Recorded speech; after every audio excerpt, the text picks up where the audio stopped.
ఈనాడు media సంస్థల అధినేత media Mughal Ramoji Rao కన్నుమూశారు. గుండె సంబంధిత సమస్యలతో బాధపడుతూ ఆసుపత్రిలో చికిత్స పొందుతూ ఆయన తుదిశ్వాస విడిచినట్లుగా కుటుంబ సభ్యులు తెలిపారు. గత కొన్నాళ్లుగా ఆయన వయసు సంబంధిత అనారోగ్య సమస్యలతో బాధపడుతూ వస్తున్నారు. ఇక రామోజీరావు ప్రారంభించిన ఈనాడు పత్రిక తెలుగునాటే కాదు దేశవ్యాప్తంగా కొత్త ఒరవడికి శ్రీకారం చుట్టింది. ఇక సినీ రంగంలో విజయవంతమైన చిత్రాలకు ఆయన కేర్ ఆఫ్ అడ్రస్ గా నిలిచారనే చెప్పాలి. తక్కువ బడ్జెట్ తో మంచి సినిమాలను నిర్మించారు రామోజీరావు. గుండె సంబంధిత సమస్యలతో హైదరాబాద్ లోని ఓ ఆసుపత్రిలో చికిత్స పొందుతూ ఆయన తుదిశ్వాస విడిచారు. జూన్ 5న ఆయనకు శ్వాస తీసుకోవడంలో ఇబ్బందులు ఎదురవడంతో కుటుంబ సభ్యులు గమనించి నానక్రామగూడలోని ప్రైవేట్ ఆసుపత్రికి తరలించారు. రామోజీరావును పరీక్షించిన అక్కడ వైద్యులు గుండె సంబంధిత సమస్య ఉన్నట్లుగా గుర్తించి స్టెంట్ కూడా అమర్చారు. 2 రోజులుగా ఐసీయూలో ఉన్న ఆయన ఆరోగ్యం శుక్రవారం రాత్రి విషమించింది.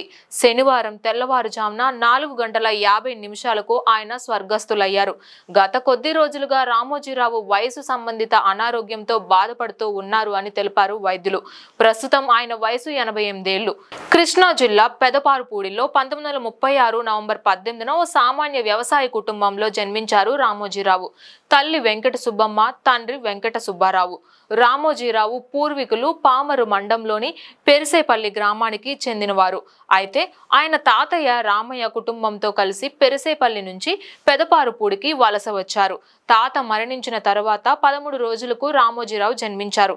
దానితో అతని జ్ఞాపకార్థంగా తల్లిదండ్రులు రామయ్య అన్న పేరు పెట్టారు. ఇతని కన్నా ముందు 2 అక్కలు కూడా ఉన్నారు. పెద్దక్క పేరు రాజ్యలక్ష్మి, చిన్నక్క పేరు రంగనాయకమ్మ. శ్రీ వైష్ణవ కుటుంబ నేపథ్యంలో కావడం, తల్లి చాలా భక్తిపరురాలు కావడంతో చిన్నతనంలోనే రామోజీకి భక్తి శుచి అలవాటైంది. లేక పుట్టిన మగ సంతానం కావడంతో రామోజీని అల్లారు ముద్దుగా పెంచారు.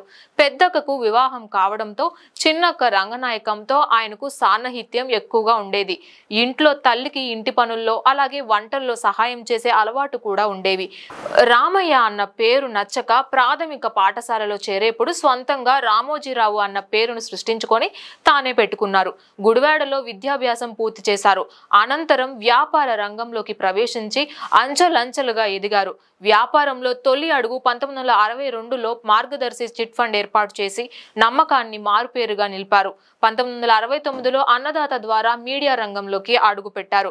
అనంతరం 1974 ఆగస్టు 10న ప్రారంభమైన ఈనాడు దినపత్రిక తెలుగునాట ఓ సంచలనమనే చెప్పాలి. దేశంలోనే తొలిసారిగా కంట్రిబ్యూటర్ వ్యవస్థను పరిచయం చేసింది ఈనాడే కావడం విశేషం. అలాగే సినీ రంగంలోనూ తనదైన ముద్ర వేశారు రామోజీ.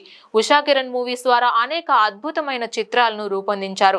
ప్రతిఘటన, మౌన పోరాటం, జడ్జిమెంట్, మయూరి, కాంచనగంగా వంటి ఎన్నో గొప్ప సినిమాలను నిర్మించారు రామోజీరావు.